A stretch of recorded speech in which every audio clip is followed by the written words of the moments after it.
Over the past 2 years, I have been transforming my body through resistance training on a vegan diet. And if you're someone who wants to turn their fitness regimen into a more plant-based approach, or someone who's just been struggling to build muscle while already on a vegan diet, in this video, I'm going over exactly how to start vegan bodybuilding successfully.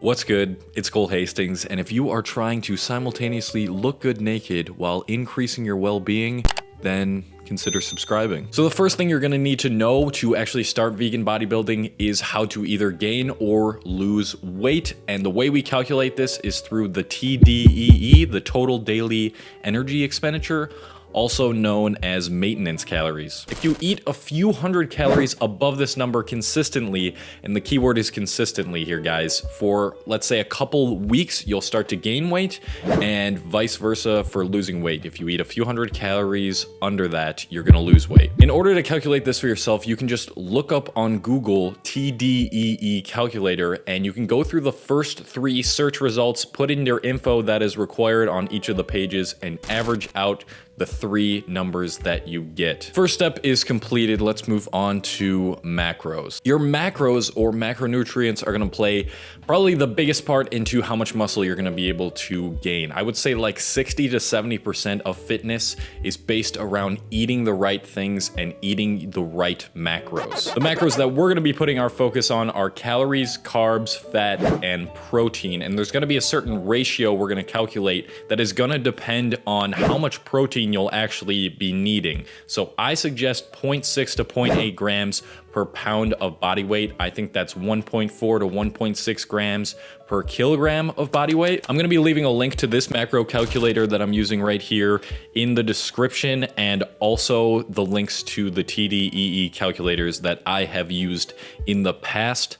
Now we have the macro calculator here, and we want to put the ratios. First you put in your calories, and we wanna put the ratios at 60% carbs, 20% protein, and 20% fat. And based on what the protein gives you is how we're kind of going to adjust this ratio. If that turns out to be more than enough protein or not enough protein, we're gonna have to adjust the protein ratio and then adjust the carbs and fats with it. So for example, if I'm 150 pounds and I need 3,000 calories to gain weight, at 20% protein, I'm getting 150 grams of protein. That's more than enough that I need. So we can actually bump the protein down to 5% and put that 5% on either carbs or fat, or split it up between the two. And if I was bulking, I would personally put it on fat. And as for types of foods that we will actually be eating, you're gonna wanna look for those high protein, high carb meals. And in almost every meal you eat, I say almost because you don't have to be perfect with it, I want you to eat a healthy carb source. Some of my favorites are listed below. A healthy protein source. Some of my favorites are listed below. And a healthy fat source. Some of my favorites listed below. And you can also watch my full day of eating videos to get more vegan meal ideas. But wait, how are we actually gonna know how much we're eating every day? How are we gonna track these macros? Well, there's 2 apps that I suggest. The first one is MyFitnessPal.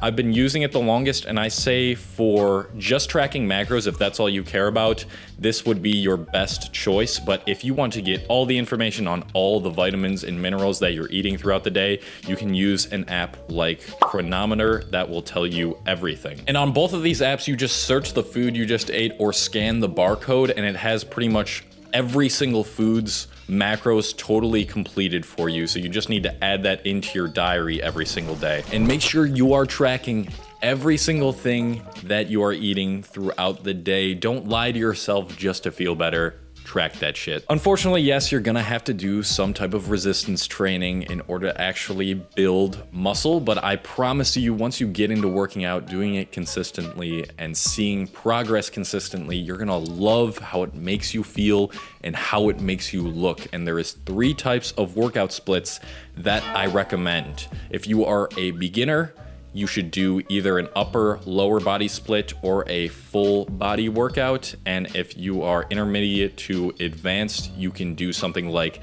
a push-pull leg split. And if you're wondering if you're gonna need a gym to actually succeed in doing this, you definitely don't. There's plenty of ways to do resistance training that just involve your body weight. And guess where we're gonna find this information?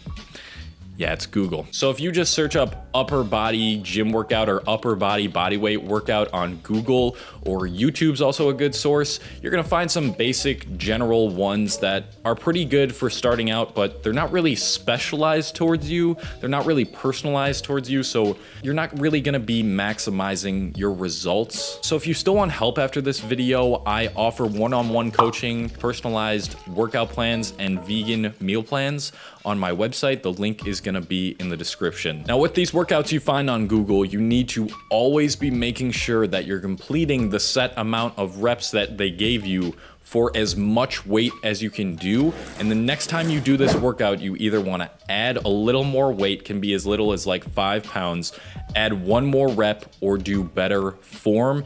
And this is also known as progressive overload. Again, this is one of the biggest factors to actually building muscle. And if you're capable of all this, but you lack the motivation to actually work out or eat healthy, you can check out my previous video, which will help you out a ton with developing a positive mindset towards fitness. Oh, you learned something helpful. Leave a like for me, please. Helps on my channel a lot. And thank you guys for watching this video. Comment below if you have any other questions or if you want to know more. I'm happy to answer you guys. See you in the next video.